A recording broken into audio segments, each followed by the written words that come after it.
Hello, everyone, and welcome back to another episode of Casually Die Hard. I'm Damien. And I'm Ashley. And this week we are joined by a man who has eaten his way through history. I don't think we can count the number of sandwiches this man has eaten on any number of hands, feet, toes, eyeballs, whatever you want to throw out there. All of the adventures throughout history with sandwiches and a whole bunch of other foods as well, as we'll get into. Barry from Sandwiches of History. How the hell are you, man? I am doing great. Thank you so much for having me on. You might need an abacus to count those sandwiches. I'm just saying. Listen, an abacus, calculators. I mean, we can line up hands for horses and stuff like that, like they used to do back in the old days to see how long it is. We could do it all. But you have amassed a massive following by, I think, one of the simplest concepts. Yeah. With just finding any kind of recipe book from history, making a sandwich out of it. Where did this idea come from? How did you get started with it? Like, it's such an amazing concept. So a friend of mine who is kind of like the guy that kind of encourages me to do stuff but doesn't do it himself, my friend Adam Ledecker, sent me a PDF of the up-to-date sandwich book of 1909. He said, these would be kind of fun to do on social media. And I'm like, yeah, it would. And I'm like, okay, I'll do it. Because he was never going to do it. He's not that guy. But me, I'm like, actually, this would be kind of fun to do, to see what people ate back in the day and see if it's any good. And then after a while, I was like, there were certain sandwiches where it was like, this is okay, but if it just had one or two more things on it, it'd be actually pretty good, which led to the plussing up of sandwiches to try and, add modern ingredients that we have now to make it into something that, hey, maybe I'd like to make that again. But I can tell you, I am honestly shocked at the following, just because I'm just me in a kitchen making sandwiches. I didn't really think it would get any kind of attention, this kind of attention. Right. Yeah. For sure. Yeah, no, it's definitely like, it's one of those things where it's like, man, I wish I would have thought of that. Yeah. But it's also something that I immediately, like the first one I saw, I was like, this was made for me. I am somebody who is so interested in like the history and culture surrounding food.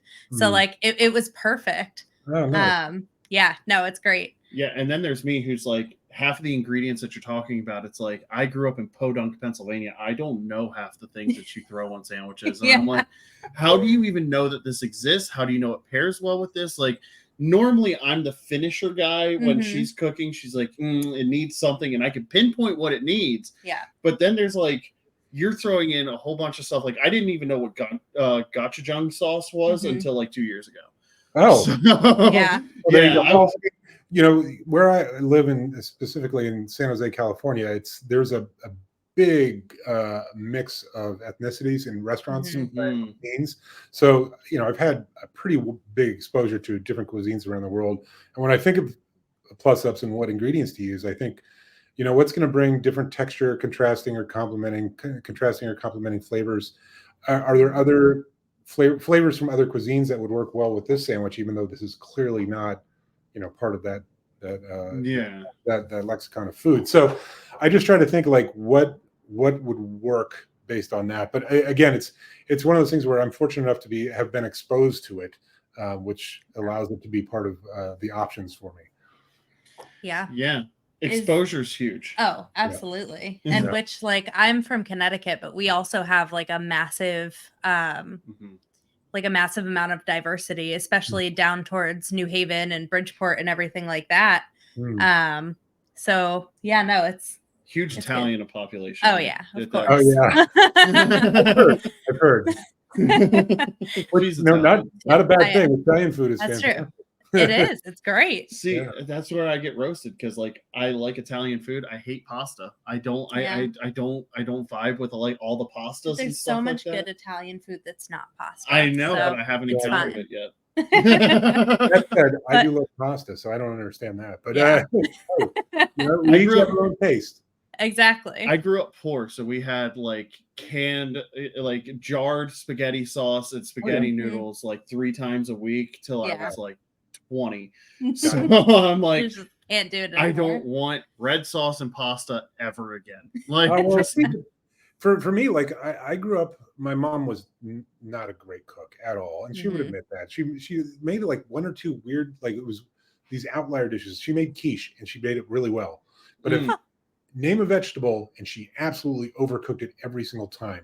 Yeah. yeah. Take a bag of frozen asparagus, throw it in a microwave dish with a stick of butter, 10 minutes. Comes out gray, stringy, gross, gag reflex. Until I was an adult, I couldn't understand for the life of me why people like steak. Because it was always the other. It was terrible. And then at work, I had it cooked well, and I learned how to do it. I was like, oh, okay.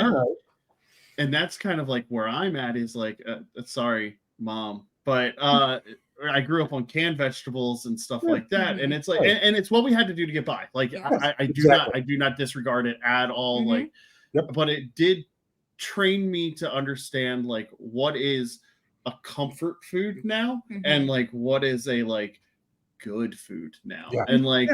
And it gets elevated because my stepdad, who is a really good chef, like cook in the kitchen, like he's really good. He knows what goes with everything. But it's like my mom is always the sides dish person because he's like, I got the chicken. It's fine. Yeah, no, it's a matter of it. When you get exposed to it, then you start to go, oh, okay. Yeah. No, it's a fantastic thing. Food. Yes. So have you always sort of been interested in, I guess, like you just said, you didn't know sort of until you were an adult that you sort of got into vegetables and steak and cooking and things like that. So how did that journey happen? Because I feel like sometimes people go the complete opposite way and they're like, I'm never going to cook anything because like growing up, this was awful. I don't cook shit. That's a good question. The thing that got me switched to that side was my significant other, Christine, her family. Her mom and her dad both loved to cook. Her mom subscribed to all these different magazines like Gourmet and whatever back in the day. And every Thanksgiving, we'd go to their place. They had a place, little cabin. It's not a second house by any means. It was a little cabin in this place called Idlewild, which is in the southern hills of Southern California. And I would just go and I'd be looking through these magazines. I'd be fascinated. And I'd eat this great food that they were making. And I just started transcribing stuff. And it kind of woke me up to the idea that, hey, you can make great tasting food yourself.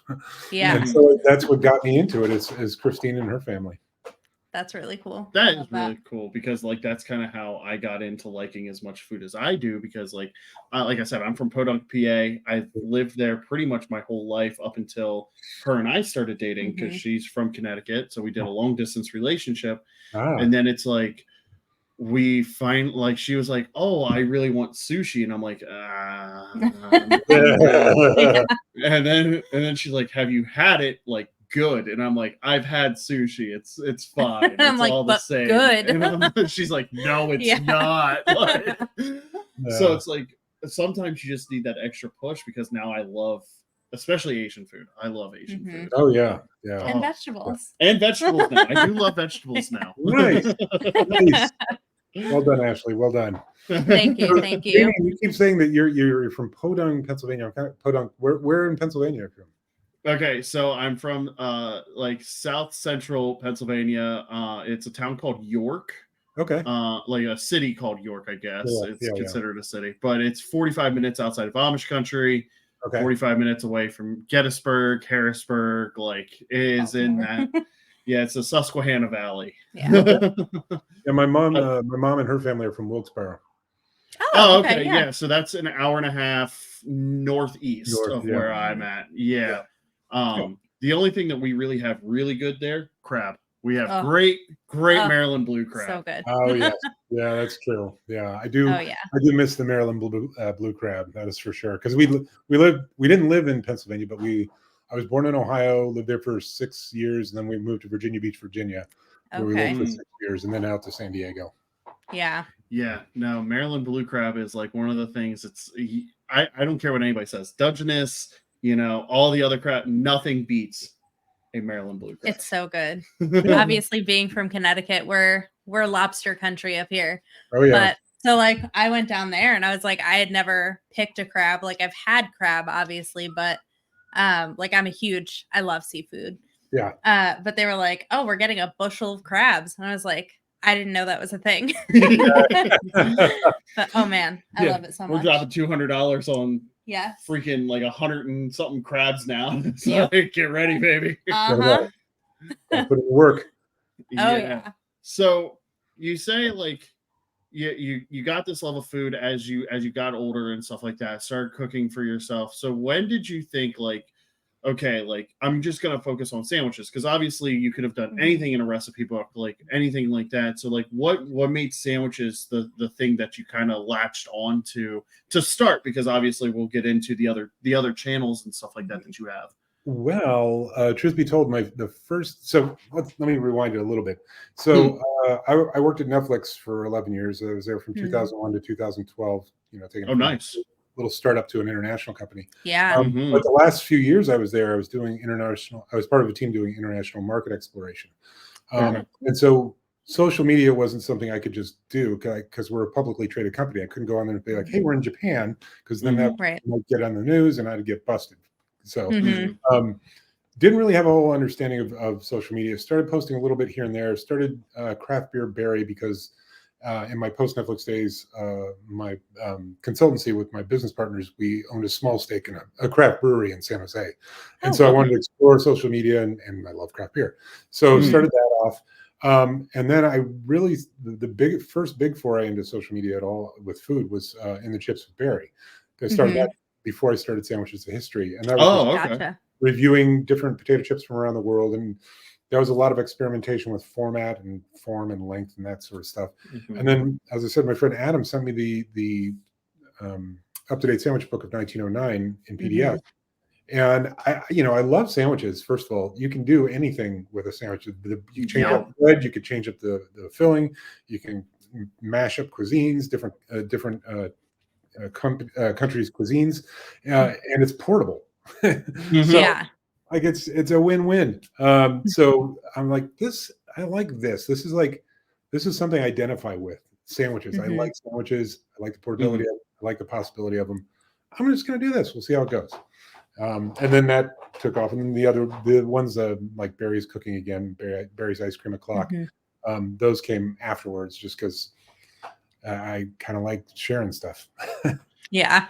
That's like the positive side of social media, right? Like we always hear so many negatives and so many bad things, but it's like sometimes it's just a community of people who just love sandwiches and like to watch a guy make them. And it's like learning some of the history about it and stuff like that. And I think like that is one of those things where it's like social media is such a gift because it brings us all together. Like her and I, whenever we see a new video, like we actually sit down and we're like, oh, like she'll either see it at work or something like that on her break, and she'll save it for later for us to watch together. Oh, nice. Because it's like a bonding experience for us. Like we love just like seeing the different combinations and like especially when you get back into like the 30s and like the late 20s and stuff like that when the Depression was hitting, and it's like what were they eating? And it's like oh, this is not appetizing, but it's one of those things that you needed to survive in such a horrible climate and stuff like that. So it's like you kind of take that, almost you become a Doctor Who-esque character because you get like a little glimpse into history. You know?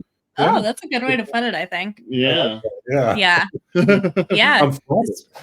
You're the sandwich doctor. There we go. That's a high compliment. Thank you. That's a merch idea, by the way. Yeah. Get a little stethoscope with a bagel at the end of it or something like that. I don't know if I'm going to be the sandwich doctor, but So speaking of like going back in history, like I guess my question would be, what kinds of things have you taken away from looking at I guess just the cuisine and sandwiches that have been made in the past and were popular, I guess? First of all, first and foremost, every sandwich was buttered up until like the 60s or 70s, at least in the United States, right? Because in Britain and through a lot of Europe, they still butter every sandwich. Yeah. But here, it seems to have fallen out of favor in the 60s or 70s for whatever reason. And the main reason it was done, there are a couple of reasons. The main reason is it kept the bread from slugging out. But part of that is because the bread that they were using wasn't commercially bought bread early in the day. Right. It was, stuff that staled pretty quickly. So you're going to have this crumbly bread. put some butter on it, and acts like, like mortar, if you will. And they're Yeah. also protected from the filling. The other thing is they were willing to eat a lot of things that we don't even think about in sandwiches, like nuts, right? Yeah. A lot of turn of the century, 20s, 30s, there's a fair amount of sandwiches that call for different kinds of nuts or fruit. And especially early on, the sandwiches were a little bit more dainty and a little bit more simple, if you will. They're like fewer ingredients, a lot less process involved in making them. Right. And then you start to get into the mid-century sandwiches and like the club sandwiches, and it's like peanut butter, coconut, bacon. Like, okay, well, you roll, Mark. So. I was gonna say, like, when you get back into like the early days, it's almost like they're still embracing like high tea, like a tea sandwich and stuff like that. And like, and you reference that a lot in your videos where it's like, this isn't like a lunch sandwich, this is more of like a tea sandwich, and like just like the classification, because like when I see some of them, it's just like, that's not filling me up. Like, what are you talking about? I need plenty of sandwiches. And that's why I try to contextualize the rating when I'm like, this is an 8 for a tea sandwich. Yeah. This is not going to be the same thing as an 8 for a regular sandwich. Right. Because the reason they exist are for two different reasons. So I try to contextualize that a little bit. Yeah. So I guess one of my questions is dating back to like some of the history stuff and everything, is when you're going to the grocery store, how hard is it sometimes to find some of the ingredients that you're looking for? Because like, is it stuff like when you're looking through, is it stuff that you think is like more readily available now, or have you run into some of those like, I'm going to like 7 different stores for this freaking item right now? There's some like there are some recipes that call for ingredients that just I have never seen, I've never heard of, I can't find it online. Like one of them is slids, which was a reference to a type of fish. Oh. And I've never seen, can't find it anywhere. I don't know what that is. I can't buy it. Sardinelle. They'll say sardines or sardinelles. And I'm like, what is a sardine? I've never seen or heard of a sardine. I know what a sardine is, so I'm going to go with that route. And then there are calls for something like mayonnaise dressing, which is very close to mayonnaise, but it's a pain in the butt to make. But that's what it was back in the day, back in 1909. And you couldn't just walk down to the store and buy some mayonnaise per se. So yeah. Now you brought up mayonnaise, so I don't like that. No, I love it to a disgusting degree. Yeah. Oh my god. So like when we go to like a Subway, for example, or like we order any kind of like takeout from like a pizza shop or something like that, especially like I'll get a cheeseburger sub and it's always no tomato, extra mayonnaise. And or Subway, I'm like, do it until you think it's like really disgusting, and then just keep going. It's like until you go, are you sure? Yeah. And then do a little bit more. Yeah, like I love it. I think it's great. And I am very much the opposite. And that is very much the stereotypical, that is so white of me. Yeah. You know what? I dig mayonnaise too, man. It's next to a chocolate frosty. It's the best thing to dip fries in. It is see, barbecue sauce. Barbecue sauce for me. I gotta say, barbecue sauce is a better thing for fries. I don't know if Europe would agree. As long as it's not ketchup. As long as it's not ketchup. Yeah, I mean, ketchup has its place, and usually for me, it's like when it's with a bunch of other stuff, it's good. Yeah. Yeah. But it's like for French fries, it's chocolate frosty, which I don't get too often, which is good. Mayonnaise and Dijon mustard. Those are my top. Oh yes, I love like a honey mustard Dijon mustard to dip, because I'm very much sweet and savory. I like the combination of the two. Yeah. So like there always has to be some kind of savory and sweetness. Yeah. But I was going to actually ask her with relation to mayonnaise is, do you think that that's kind of the reason that butter became such a like kind of falling off here in America, because like it became more readily available, you didn't have to make it at home? Well, I don't remember the exact date, but it was pretty early, like 1909, 1912, when the first mayonnaise was sold in jars commercially. Oh, okay. So it's been around a while. So for me, and this is conjecture because I'm not 100% sure, but I suspect it has something to do with margarine and the onset of the pushing of margarine as a healthy alternative to butter. Yeah. Or I could be wrong on that. But it seems like the timing is pretty close. Okay. It's not it. But yeah, mayonnaise has been around for, I mean, it obviously started off as a fancy schmancy French sauce. Yes. And then became a condiment sold in jars in the early 1900s. So it's been around a while, just like mustard was, I think French's came out in 1904. Yeah. Exploded in popularity. And then ketchup's been around for a while, but it's taken a weird journey to get where it is now. Yeah, because like you look at like even like European ketchup now versus the stuff that we have here, and it's like, well, it's because we have corn syrup and stuff like that they don't. But even then, it's still made very differently too at times. And it like ketchup is one of those. It's fascinating condiment to look at historically. Yeah. Because it's like when it first started, it was pretty much, if I'm not mistaken, just tomato paste. Like with like no, actually, it goes further back than that. Oh, hey, educate me. I just happened to write a couple of pages on this for this cookbook I'm working on, and it's about the history of ketchup. And basically the foundation of ketchup is fish sauce in China, southern China. Oh, interesting. What's crazy is like, as you know, it spreads throughout Asia, Southeast Asia, and then Britain decides they're going to take over the world, and so they do. And so their sailors and the tradesmen are everywhere, and they bring this back to England because they love new and exciting flavors. And then in England, they start to mess around and start making the fish sauce with like mushrooms and walnuts. And then pretty soon they drop the fish altogether, and it's just mushrooms, walnuts, grapes, whatever. Wow. And then there were recipes for tomato ketchup in the late 1800s. But commercially available tomato ketchup was kind of thin and watery. And so they were using sodium benzoate to thicken it. And the U.S. government banned that in 1906, and someone at the FDA figured out if you increase the sugar amount and the vinegar amount, you didn't need the artificial preservatives; it would be fine. And so that's what Heinz did, and that's how we started down the path of having sweet ketchup in America. Interesting. I would have never known that. Yeah. I probably would have had I just kept watching that one show on History Channel, The Food That Built America. Yeah, you probably would.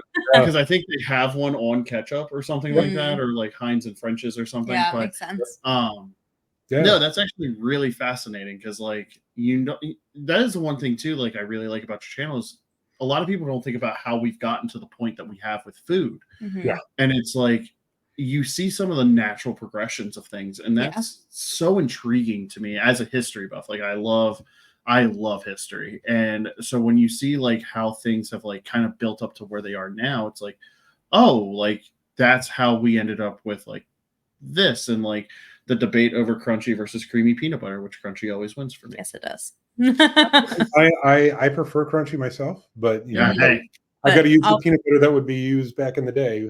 Right. Yeah. All peanut butter is good peanut butter. Yes. Yeah. Crunchy peanut butter did come out pretty soon after Smooth, and the shelf stable also came out pretty like early 1920s, I want to say. But sweetened peanut butter didn't show up until the 50s. Yeah. Yeah. Which actually not all peanut butter is good, because natural non-sweetened peanut butter is gross. I actually had to eat that when I grew up, and it was nasty. I like it. It's good. No, I get it. I'm in the minority, I think, there. You just like everything very sweet. I do. Yeah. Like, the good thing is there's more natural peanut butter for you, Ashley, and there's more non-natural peanut butter for you, Damien. So exactly. See, like I said, we were poor. I grew up on a lot of artificial foods. Yeah. Fair enough. So then moving to in the chips, that's another one I really love, because I'm such a snacker. And I think it's so interesting seeing different chips from not only around the country but around the world now. So I think it's so interesting seeing how something so simple and universal as like the potato chip has roots everywhere. Yeah, it's pretty amazing how that's also a universal, like sandwiches are. Practically every country in the world seems to have a chip manufactured. Some are more boring than others, but yeah, it's pretty incredible. It's also incredible to see, like, like Pringles of Thailand. Their flavors are mind-blowingly good, like crazy good. And then flavored Pringles here in America, And then even then they're hit or miss. If they are good, Yep. the next game might not be good. And it's Right. just, how does that even happen? Yes. It's funny because like you bring that up. We shop at Aldi because like God, Yeah. Aldi's great. Oh, I love it. And they have their own brand of Clancy's, which I think is a British brand. And they have sour cream and onion Pringle like chips, and oh my God, are they so much superior? Potato crisps. Potato crisps, excuse me. Yeah. Theirs are so much superior than the Pringles ones, though. Yeah. Like Yeah. by a mile. Yeah. And I'm like, Yeah. how does that happen? Mm-hmm. Because you guys are known for this, and you still fail. Yeah, the only thing I can think of is they've just got such a lock on market share. Yeah. Mhm. They're just like, we need to be as efficient as possible. Therefore, that's what we're worried about. We're not worried about necessarily being the best flavor wise. We don't want to be terrible, but Aldi's. It's funny, we don't have an Aldi's near our house at all. It's like an hour and a half away. But I've had folks send me Clancy's chips, and those are quite tasty. And like they are ATB out of Texas. They're only a grocery store that's only in Texas, and they have some of the best flavored chips, let alone store brand chips. Interesting. So, we're going to Texas in a couple weeks, so you'll be stopping by ATB. Yes. Yeah, not even a couple weeks. It is literally a week. Oh, wow. Yeah, it is. Yeah. Oh, yeah. It is a week. It is a Time week is flying away. by. Yeah. But yeah, no, I think like that sort of prompted us to anytime we go somewhere new, we're like looking for different flavors and things, because I never would have even clocked that like, oh, there's regional chips here. Well, yeah, because that was the first thing that you noticed about like coming down to visit me. Yeah, I was like, where's the Deep River? Yeah, and I'm like, we don't have Deep River because we've participated in sending stuff to you for In the Chips. That's right. We sent the Martin's barbecue chips. Yep. Which I think you gave it an 8 or an 8.5 out of or 3.5 or something. 4 out of 5. I was like, that's a smart man. Like that's a smart man because they're my favorite barbecue chips, and they're only in York and Adams County, Pennsylvania. Like that's the only place.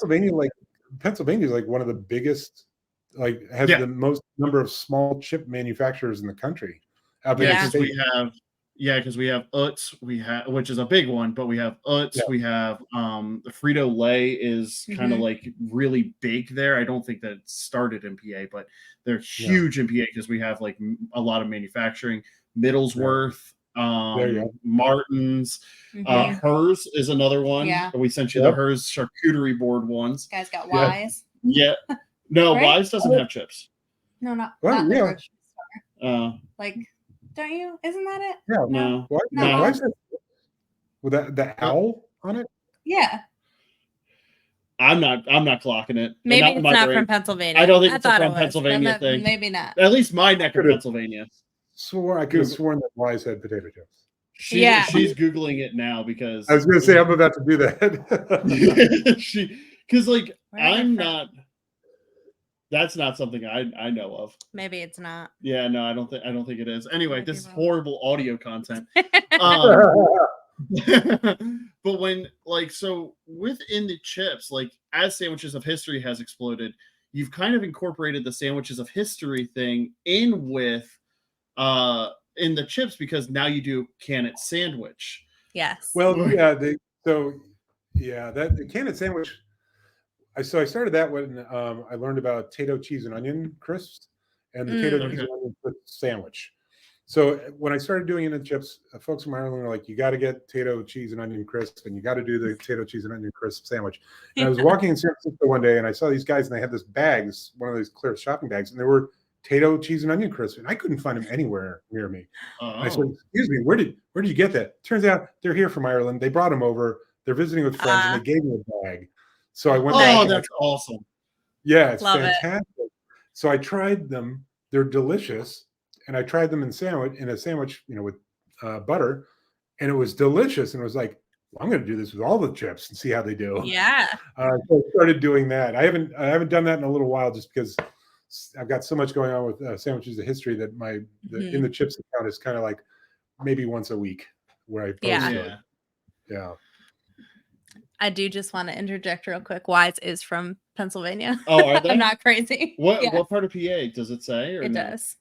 They're from As she Berwick. Oh, I don't know okay. where that is. So that is Berwick. right outside, if I remember correctly, Bloomsburg, PA. That means so much to And me. hold on. Wait, is that So- North Bloomsburg, PA, or no? No, No it's idea. west and east at the same time. But that's about an hour and a half to 2, like north. Okay, Yeah. gotcha. Okay. Cameron's from there, actually. okay. Yeah. Shout out Cameron. No, wait, Cameron? Yeah, Cameron. Yeah. Cameron's from there? I didn't know he knew him. It's crazy. Listen, I get around, It's very Yeah. funny. Every episode has some kind of niche York PA discussion. Yes. Like This is the quality content that we're here for. So within the chips, you then went to Sandwiches of History. You have the craft beer Instagram. Do you still run that still, or is that like I'm not very social media. That's all this one. Yeah. I'm not caught up on all of it. Yeah, I still do. So craft beer berry on Instagram, which is that's the one social media account that I only have on Instagram. I really like a lot of other ones are on multiple platforms. That one's only on Instagram. And then Barry's Cooking Again is on Instagram, TikTok, and YouTube. And then Barry's Ice Cream O'Clock is Instagram and TikTok. But those three, those are sporadic. Those are like when I post, when I do them, I'm not going to over rev on those because I got a lot going on with the Sandwiches of History. So yeah. The Ice Cream O'Clock one is a very intriguing one. I was as I was doing my research, I wasn't able to watch any videos today, but I was doing my research on it, and you were doing sweet and savory together, and like you were taking the sweetness of the ice cream and adding savory ingredients. Yeah. Wow, that's a mouthful. So like, where did that kind of idea come from? Because like, again, that's just never something I would have thought of, and I love sweet and savory. I don't know. I love ice cream, and I like the combination of sweet and savory. So for me, I was just like, it would be interesting to make a butter ice cream and then flavor it with all the seasonings of stuffing. Thanksgiving stuffing, and it was so good. I think I did a gochujang peanut butter ice cream with gochujang swirl. Oh, that sounds so good. They're not all good. Great. Yeah. Well, that's like all sandwiches. Not all Yeah. sandwiches are good. Exactly. You know? Right. Can't all But be in this good. case, I'm on the hook for coming up with them. That's true. Are you going to come out with an ice cream recipe book is the question. Probably not. Yeah. Fair enough. Yeah. More misses than hits, I take it. It's a time thing. You know, I've got a day job, and then I do all this on top of the day job, and I'm writing that cookbook for Sandwiches of History. So that's kind of a grind because I'm trying to get that done by the 15th of January. Okay. So, okay. Does that have a projected date to come out, or do you not know yet? Fall of next year. Okay. Definitely looking forward to that. Right in time for the cozy season too. Exactly. When you need a sandwich and some soup, and you just sit down. Yeah. Oh, that's a perfect time to come out with a cookbook about sandwiches. Yeah. That's true. But then going back to beer, what's your favorite style? Oh, good question. You know, I like a bunch of different styles. I would say that the one I go to most often is probably West Coast IPA. But I love a good stout. I love a good porter. Yeah. I'm not averse to hazies. I did burn out.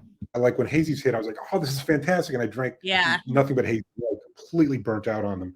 Now they're coming back in and they're good. The only ones that I don't get into too much are the sours, just because I don't like sour a lot in general. I've had some good sours, so I don't dismiss them out of hand. But if I'm buying a 4-pack of something, a 4-can, I'm not picking up sours. It's Fair probably enough. IPA, West Coast IPA. Yeah, those are my faves right now. Yeah, Love I'm very much in the same boat. I'm an IPA guy through Yeah, and through. you are. Yeah. I do like me a good pilsner though too, especially Oh like yeah, yeah. a Yeah. good craft pilsner or lager. Oh Yes. man, they hit. Especially in the Yeah. summer. Yeah. Yes. They do. Yeah, because Yeah. I was out. I had lived in Milwaukee for a while, and you want to talk about a place where you can just drink, because it's just so cold. Yeah. But there is a brewery out there that I fell in love with, and nobody understands why. And it's not because it's good. It's not good. It's not good, but it's the novelty of it. It's called New Glarus Brewing Company, and you can't buy it outside of Milwaukee at all. And Okay. like, or outside of Wisconsin, I should say. You cannot buy it outside. It's actually illegal, I think, in state law that they cannot sell it outside of the state. Is that Like, just them or any brewery? it's just New Glarus. It is just New Glarus. So it is weird. like an actual, like, from what I remember, it is an actual law. I could be completely misspeaking, but that is what I Just was making up told. stuff. That is exactly what I was told, is that it's illegal to sell outside of Wisconsin. This is how That is legends highly start. specific. Yeah. But and it's a average as hell pilsner. Like, it's so average. But my dad had it at a Christmas party last year, and I'm like, oh, I need it. Oh man, it was so good. It's Is it because you fine. can't get it that you want it now? Is that it? Probably, Yes, yeah. that is exactly, because I got it. It's one of those, like a Yingling from PA. Like, that's Yeah. like the go-to there. And Yeah, so yeah. it's like, oh, I'm out to dinner. Let me have a New Glarus spotted cow, and that's what you would have to drink with like dinner or out bowling or whatever. And now it's just like, it's so rare to get. It's like, oh, I just want it really bad. Yeah. Yep. Do you have favorite breweries? Ooh. Well, it used to be the one I used to own a small stake in was one of them. Yeah. They still make great beer, and I'm still friends with the head brewmaster there. So Strike Brewing in San Jose, I really like. Russian River Brewing is, I mean, it's hard to overstate how good their beer is. You've had Pliny the Elder, I take it? I have not. No. Okay. Pliny the Elder, like, people went nuts for that. They used to line up around the block to get it. It was released, limited release. Wow. Brilliant Yeah, marketing. I And when remember Stone Cold talking about it on his podcast, I think. Interesting. Yeah. But they've got other beers, and I think Pliny's is great, but Pliny is of a certain era, a certain time. And there are other beers that they've got coming out are fantastic, like Happy Hops, which is a West Coast IPA. And then, man, before Ballast Point got sold to whatever Constellation Brands, and before they Ballast Point was fantastic. Yeah, they really they were. And I remember, I lived in San Diego at the time when they started out, and a friend of mine had a print shop, and he would do their printing in exchange for beer. So we go down and we'd have our growlers, and they would fill the growlers at this. And their first brewery was in this industrial park, like very small unit, like single unit of an industrial park. And we would just go down there and get their beer, and it was so good. Yes. Yeah. Yeah. No, they had a great beer. Let me put it that way. Yeah. Yeah. It's really amazing to sort of see. Oh, sorry. Go ahead. I was just saying they made their money and cashed out. Oh, yeah. Hey, listen, I get it. Yeah. No, but it's really amazing to see sort of how the craft beer industry still is growing. Yeah. In the US. Like in Connecticut, we have so many independent breweries. And so many of them are so good. And wow. Sorry, go ahead. No. Go ahead. You started first. Well, I was gonna say, like, here I'm in San Diego again for the holidays, and of course here is like craft beer epicenter apparently. And they have like hundreds and hundreds of breweries, and a fair amount of them have shut down because you just can't sustain that many breweries. Right. And then a lot, the craft beer craze kind of died out a little bit, and people moved on to more like hard seltzers and that kind of stuff. So it's interesting to hear that everything's alive and well in Rhode Island, which is great. Yeah. But yeah, even in San Jose, we've had consolidation in the number of craft breweries. So Yeah, Yeah. no, like we have like within our house here in Connecticut, we have within a 10-minute drive, 10 to 15-minute drive, we have I think 3 or 4. Yeah. Like, and we're up like in the booties middle of nowhere. Yeah. So yeah. okay, Which is, it's really funny because I say I grew up in Podunk, PA, in the like within the town. No, it's actually impressive. Within the towns surrounding us, there are, I think, within a 30-minute drive, probably the same amount of breweries. Yeah. wow, Yeah, it's crazy. It is insane. Like just in the last 2.5 years that I've moved up here, they've opened 5 within like a 10-minute drive of my house, of my parents' house back home. Yeah. wow. Like it is crazy how popular it is back home in great. Pennsylvania. Like, and it's nice because it's like, okay, that gives me a lot of options too. Mm-hmm. And you're right in the epicenter of one of my favorite breweries because of one Stone Cold Steve Austin, El Segundo, and his Broken Skull IPA. Yeah. Okay, all right. Yeah, I am an El Segundo fan because of that IPA. That I think is one of the best IPAs I've ever had. Like it's smooth. It doesn't have that super hard bite to it. Like it is a really smooth IPA that almost tastes like a lager. Not a sponsor. Not a sponsor, but if they want to, if they want to, I don't know that I've had that particular one. I've had some stuff from El Segundo in the past, but I don't think I've had that particular one. So I'll have to seek that out. I am not an IPA person. I definitely lean more into the sour area.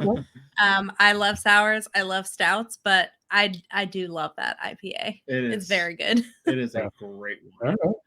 Yeah. Excellent. So one of my other questions was going to be with the beer with craft beer and stuff like that, do you think that the United States is the leader in the craft beer charge right now, or have you had better beer that like craft beers anywhere else?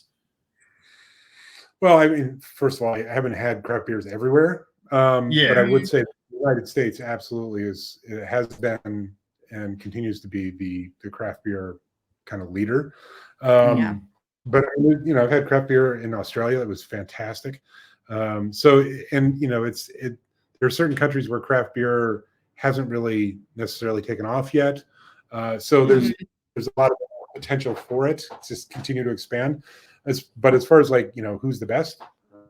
Like for me, the most interesting thing that is happening in craft beer is when a brewery can use an ingredient that is specific to their location, to their area, in a way that actually makes the beer something unique and interesting, as opposed to just another West Coast IPA, which again, I love that style. But there's a brewery up in Mammoth Lakes, California called Shelter Brewing. Shelter. No, it's not Shelter. Yeah, what is that? Actually, I need to look it up. I want to make sure I'm not a problem. I want to make sure that you're right, so that way I can take notes on it. Shelter is the distilling company up there. Yeah, that's another thing that's been really popular back home too, is distilleries. Yeah, like we've seen a couple of them pop up now. Yeah. I mean, we even right here have Litchfield Distilling. So yeah, it's easier to kind of convince people to do distilleries, I think, now. Brewery, our Distant Brewing. It's called Distant Brewing. Okay. It's in Mammoth Lakes, and they do stuff like use local rocks to make it beer and different that's so cool. Plants and stuff like that. So I like that kind of. I'm really interested in breweries that are doing that sort of thing. So, but again, the tough part is getting access to the beers. Like you're going to get exposed to the beers that the beer shops, distributors are going to bring in, and that's it. Like, you're not going to really access to those, and some of those might not travel well. So who knows? Yeah, that's a good point. Yeah, that's where like I was part of an app called Tavour. I'm pretty sure you're probably familiar. No, Tavour. Yeah, so it's TAVOUR. They actually used to sponsor me for my Twitch channel too. Nice. But so it's an app, and every day they release 4 beers in limited release from all over the world. So it's not just America. It's like they have stuff from Belgium and stuff, and you buy by the can or 4-pack or 6-pack, whatever they offer, and it gets shipped in a monthly crate. And if you order like, and shipping's free and all that stuff, which doesn't matter when you're spending $200. But Free. yeah, Exactly. free. But like, me and a buddy of mine are huge into craft beer and stuff like that, and it opened our eyes because it unlocked a whole bunch of region specific ones as well. Yeah. And Nice. it was so nice because it's like, oh, this one beer from Belgium that we'll never get. It's not even transported to the United States. Well, they have 2,000 of them, and you better buy it now because it will sell out. Yeah. And it's like $24 a bottle, like a 750 milliliter bottle. And it's like, but I mean, that's a pretty good bottle of wine. It's the same. Yeah, price. Exactly. Yeah, so it was like we had spent probably a good $1,000 over the summer that we lived together. This is called Tavour. Yeah, Tavour. You can download it right on your phone. I think I still have it on my phone. Yeah. I was like, I don't want to get rid of it just in case I Oh, decide to get back into it again. Yes. Oh, that's awesome. I'm gonna check it out. Sure. Yeah, no, Yeah. it's definitely worth it if you have the money to spend. That's Fair enough. yeah. That's the At big the time, point. I was broke and choosing not to spend my money once. Listen, you spent it on an experience. Yeah, That's true. So, the experience of getting hammered. I'm is never the an one to experience. exactly. I'm Oh, never it's the an one experience. to discourage money spending. So No, you encourage it way I too do, much, I and do. that's a bad thing because me too. I know. That's why we're broke. But of your channels, I have to ask, which one, not the one that you always work on, but which one do you love experimenting with? Like seeing the different flavors, seeing the different styles of things that you can go with. Like, which one of your channels gives you the most satisfaction after you complete a video? Obviously, it's going to ping pong around back, between them. But I think overall, the Barry is cooking again, where I actually get to try things that I've seen online or ideas that I have, and just see, like, is this going to work or is this not going to work? Is this something that actually tastes good? And I love to cook. The thing I have to be mindful of is that I'm going to be eating it most likely, so I try not to make too much of something. Which yeah, is where you have that the issue. Yeah. You have the issue of overcooking. I know. I'm Italian, so feed an army. So you can always freeze it, right? Exactly. Yeah. That's true. Yeah. Did the name of that channel come from your partner saying, "Oh God, Barry's cooking again"? Exactly, spot on. Oh, exactly I was actually just trying to Love be that. funny about it. I thought it was hilarious when she said that. Oh, Barry's cooking again. I'm like, well, there's the name of it. Yeah, there it is. I was gonna say, because like that's something that her and I are talking about. She's talking about opening up a second TikTok channel for cooking because we love the nerd recipe cookbooks. Yes. And like we're huge into geek and nerd culture and stuff. So it's like we have the unofficial Harry Potter book or something like that. Yeah. And it's there's like so many like unofficial and official cookbooks now from different parts of culture. Yeah. Different parts of pop culture. And I've always been somebody who, I think my love of food really started when I was little. And I was like, that like large cracker that they're eating on the Aristocats looks incredible. I want that. And so it's like, that's sort of the that hope would for be that channel. amazing. You absolutely have to make that channel. I think that'd be fantastic. Yeah. I think in the new year, that's what we're going to be working on. It's a niche market that needs to be explored that a lot of people will enjoy, because it's like a lot of those, like even for me, because I am not a cook, a lot of them seem so daunting. And she's like, that is so simple. Yeah. And I'm like, how How does that seem simple to you? There are 19 ingredients in this, and that's somehow simple. Yeah. There's So, okay, spices. so let me. Are you guys going to do it sort of together and do that sort of like play off each other? Like, this seems like ridiculous, and A you little Yeah. bit. Oh, yeah. That's how we do it. Yeah, and like another idea that we had for it was like, as somebody who I think I could audition for worst cooks in America and be automatically the winner, because I burn grilled cheese. Okay, I don't know my way around the kitchen outside of breakfast, and even then, that's skeptical. But like, so I was like, oh, it'd be really fun for me to like actually ask her the questions as I'm filming, like, why are you doing it this way? What is the reason for this? And like her giving me explanations, because I feel like that's something that a lot of people who love food don't know the answer to, is like, why do you want to do it this way? Because like she'll ask me to cut a chicken breast in half, and I cut it long ways, and she's like, no, butterfly it. And I'm like, well, you didn't say that. You said in half, and then half means in half. Yeah. There are several ways to get to half. That's There true. are, and I didn't realize that. But She's learned that frustratingly yes. by dating me. I think that is a great idea for a concept. First of all, like, we're going to make this, and you show a little clip of what it is. Yeah. Like, make that, and then it's like, okay, so why are you doing this? Why are you doing this? So then it becomes instructional as well. I think I'll watch that. Well, hey, you know what? First follower right there. Exactly. We'll tag him in the first video. Yeah. No, I'm excited about it. I'm looking forward to it. Yeah, and it helps because like then there's me who's like, I don't know how to cook, but I play Chopped with her on a weekly basis. Where I will just throw out random ingredients. I'm like, somehow I know you can make that work, and I know that these flavors go together, but it's up to you to figure it out. Yeah. Like what is the one? Oh, strawberry jam and apple cider chicken is one of the recipes for this week. Okay. And I'm like, I know it'll taste good with like a whole bunch of different spices in it, but I don't know how to get there. But I know she does. Yeah. There you go. Yeah. So I'm sure those things will make it on there. Yeah. That's awesome.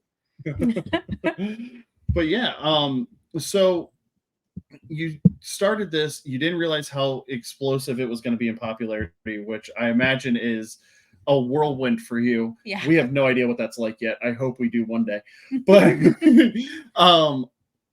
you got interviewed by today.com, like the Today Show's website and stuff like that. Cool. How does that like go through your brain? Like how do you rationalize like, oh yeah, no, like I've become so popular that like Al Roker will probably maybe read this. Yeah.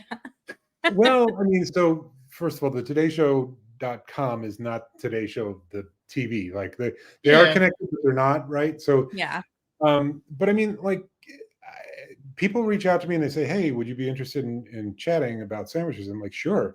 And yeah, it's great that Today Show reached out and wanted to do it. The Guardian in the UK reached out and wanted to do it, which by the way, that was pretty bonkers. Yeah.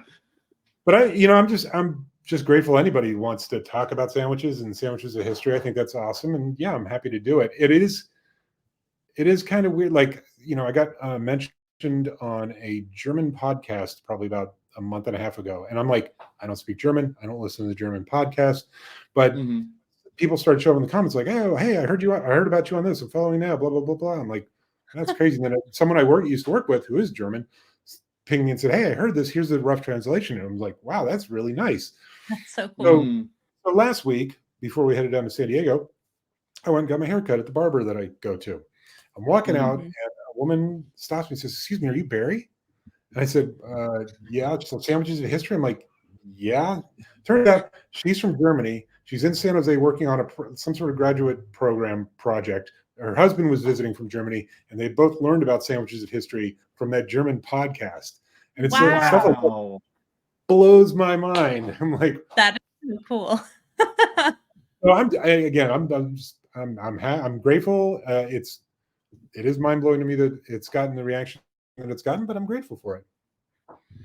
That is awesome. Like, I love the internet. The internet can be such a great place. Like we were talking about, like there are so many positives to it. And like obviously you have the negative side too, where but like being able to just like for us with this podcast, it's like we just get to talk to people that we're fans of or like that we've met. Like we've talked to paranormal experts, we've talked to singers of metal bands, and like now we're like we just did one with an independent comic book creator and stuff like that. So it's like being able to just explore people's lives, like that doesn't happen really without the internet, and it doesn't happen like in that kind of thing, and you don't learn like all of these different things where it's like you don't just have to learn about the doldrum stuff where it's like all politics and it's all bad and stuff. Like you can learn about sandwiches, or you could learn about this person, or you can learn about this person, and it's like it can bring people together.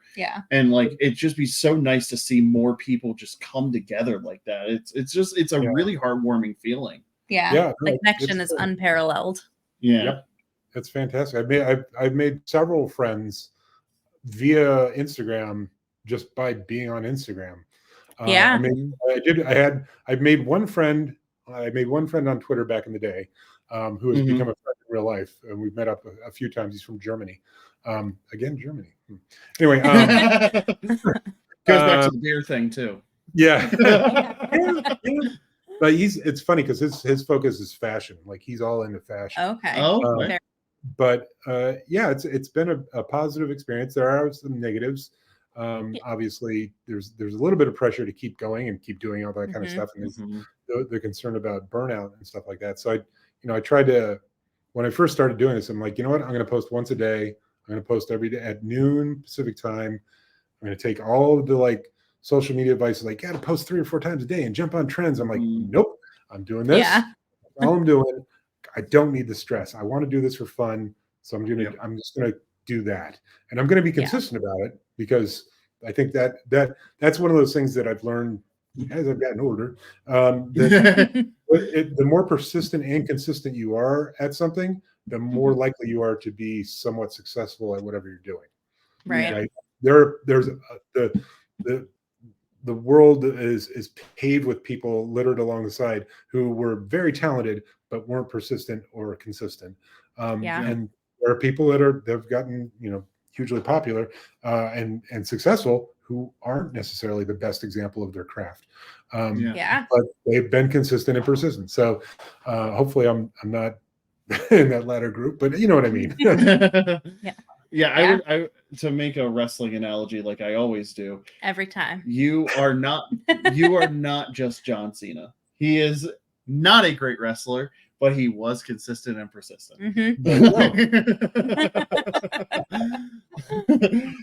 To his own admission, by the way. That's not revolutionary. To his own admission, he's not a good wrestler. I hope John Cena doesn't listen to this and get mad at us. I don't care. He seems like such a nice guy. I don't care if John Cena listens and gets mad at us. The fact that John Cena listened is really the thing that we need to focus on. That is very true, yes. What, like, not that you would have to name drop. You can absolutely skip this question. Who would you think would be like the biggest celebrity for you that you have come across that is a fan of Sandwiches of History? Because like, I know there was one that we saw that like really just shared the shit out of your channel. She is a rapper. Who was that? Lizzo. My channel? No. I think that was I think that was Adventures in Ardia. I think that was a roll for sandwiches. Oh, was it a roll for sandwiches? Yeah. Oh, I'm not sure. Oh shit. This is the second interview in a row that I fucked up. Oh man. That's okay. Okay. Jake's a great guy. I love what he does with Roll for Sandwich over on But to answer your question, like probably, I mean, everybody that I've interacted with who has followed me, that's famous, has been fantastic and totally cool, and I dig them all. But I gotta admit, H. John Benjamin was, to me, like, holy smokes. I used to watch Dr. Katz when it was on. Bob's Burgers, huge fan. Archer, huge fan. Never in a million years would I thought he would even look at Sandwiches of History, let alone say yes to guest hosting. Just like, that is so cool. I somehow missed that. I did not know. Oh, did you? Yeah, I did not know H. John Benjamin guest hosted. he is like an idol to me. Yeah. I love him. Yeah. So back in August, I was going on vacation, and I was going to take a week off, and I thought, what if instead of taking a week off, I asked some folks to do guest hosting? And so I just like, you know what? I'm just going to ask, because you don't ask if you don't get what you don't ask for. Yeah. Yeah. And so I put out the feelers, and with the exception of one person, everyone said, "Yeah, I'll do it." I'm like, suddenly I've got 12 guest hosts lined up. Some, pretty famous, some not as famous, but I was just like, okay, great. And he was one of them. So if you go back, I think I ended up having to, because of a death in the family, I had to postpone posting those. But his was the first one. So I think his is in August, if I remember correctly. I'm going to have to go back and watch that. Yeah. Yeah, because Archer is by far one of my favorite TV shows of all time. Yes. Like, Yeah, it's so stupid and intelligent at the same time. Like, yes. Which is the best. It is one of the best animated comedies ever. Like, I put it above South Park for me. Oh, I think it's way better than South Park. Yeah, I do too. But that's just me. Yeah, I'm with you. I absolutely love Archer. Absolutely love it. He's what a great guy. I love H. Benjamin. I actually really want to read his autobiography too. Yeah. Because I heard it's really entertaining and really funny. I'm sure it is. Yeah. Yeah, exactly. If you can't tell, we love tangents. That's okay. But yeah, I think as we're kind of winding down here, I think you have one last question for him. Yeah. Our last question is usually just a fun one. Yeah. So what is your favorite sandwich? See, now that's not really a question I can answer in a satisfying way, because what I want now is going to be different than what I want in summer, or it depends on like how hungry I am. If I just want a little bite to eat, I will say that the tomato from Turkey and the Wolf is easily one of my favorite sandwiches of all time. If you have not made that and you love mayonnaise, there we go. Make that. And I've come around on tomatoes. You have. I've come around on tomatoes. I'm telling you, it is with the dill. If you've come around on tomatoes, just keep in mind there's also dill, basil, sunflower seeds, lemon juice, and mayonnaise in this sandwich. Plus, griddle the bread first in butter. So it's not just tomato. It's an explosion. I love it. But I mean, I love the Sailor sandwich from Virginia, the Kentucky Hot Brown. The club sandwich is fantastic. Roast beef, blue cheese with arugula. It's tasty. Just a great Italian sub is fantastic. So I can't think there's a definitive best sandwich for me. Fair enough. Let me make an amendment to that. Maybe this one has a more satisfying answer. Okay. Which sandwich did you not think was going to be good that impressed you the most? Which surprised me the most? You know what? I'm gonna do a little cheat here and open up a chapter I have in my upcoming book, surprising sandwich. Available hopefully in fall of 2024, by the way. I would think no, that's good. This is gonna okay, so you're gonna think I'm crazy, but the toast sandwich. The toast sandwich. It was 1861. It was in a cookbook, and it was and I'm using air quotes here, so if you're just listening and you're not watching this, it was intended for invalids. Now, I would never use that term. I hate that term. I think it's ridiculous. But that's what they wrote in the book. And it's basically, you take a piece of bread, you toast it, you butter it on both sides, salt and pepper it on both sides, and put it between two other slices of bread that are not toasted. And you're like, at first blush, this is the dumbest, most ridiculous thing I've ever heard of. And then you taste it. It's like, hey, this isn't bad. This tastes good. The different contrast and textures is good. How is this possible that this is really good? So for me, that was probably one of the most surprising things, because I thought going into it, this is the dumbest thing I've ever heard. Because like I would look at that and be like, is this even a sandwich? It's just 3 pieces of bread. but I guess anything can be a sandwich as long as it's between bread. And even then you have open face sandwich. The thing with sandwiches is, like, I try not to get too pedantic. I don't even know what word I'm trying to say. I try not to get too We gotcha. ridiculous about it. Yeah. Because sandwiches, there's open face sandwiches, there's regular sandwiches, but the whole category is made up. The fact that it's named sandwiches is just because the Earl of Montague got his name on it. He did a good job of branding. People were putting stuff between bread before then, so it's all made up. Just relax, enjoy. Exactly. Yeah, we won't even get into the hot dog debate. No. Oh, I'm ready. Maybe we will. I was gonna say, is that our final question? Maybe it is. Is the hot dog a sandwich? I got two answers for you. One of them, the first one is not satisfying at all. The second one is more logic driven, but might not be satisfying. The first one is it is if you want it to be because everything's made up. So that's the first one.